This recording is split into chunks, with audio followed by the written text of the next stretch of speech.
Let's make bread so fresh and delicious, you'll wonder why the store even tries to sell their garbage. This is my favorite bread recipe. It's also my oldest bread recipe, and if you make it for yourself, you'll see why I love it. We're going to start by activating 1 packet of yeast and 2¼ cups of warm water with 2 tablespoons of sugar.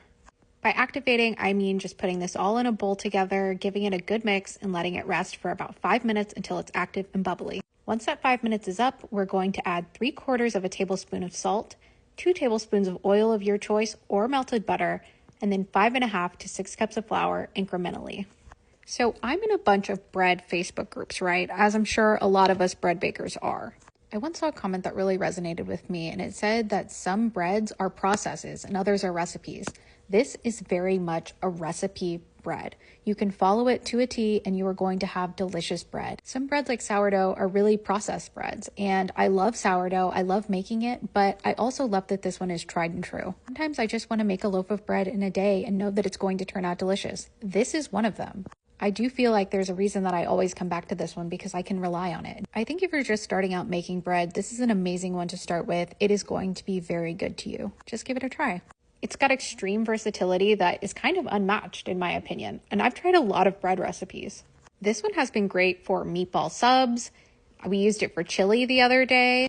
I like to use it for garlic bread when we make Italian. I also call this one birthday bread because it's the one that if I'm going to make bread for somebody's birthday, it's absolutely going to be this one. She's a showstopper. There's nothing she can't do. Once the flour is incorporated, it's going to be soft, and we're going to cover it with the towel and leave it for an hour. Once that hour is up, we're going to uncover it and then we're going to punch it down. For me, that's removing the air from the sides and also giving it a good whack with your fist. Get some of your anger out on it. Once we punch it down, it's time for its second rest. We're putting the towel back on it and leaving it for 30 minutes. Once that time is up, we're going to turn it out onto a floured surface and we're going to divide it. This can make either 2 medium loaves or, as I'm doing here, 4 kind of mini-ish loaves. They're still pretty big, but I consider them to be mini loaves. Once they're divided up, we're going to start shaping them.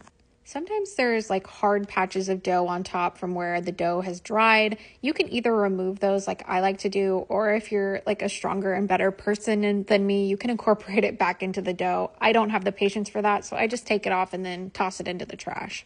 But as far as shaping goes, I like to get them nice and flat and then roll them up. Just kind of play with it until you get the shape that you're going for. I always like to do a loaf shape, kind of like the traditional, what you think of maybe for French bread.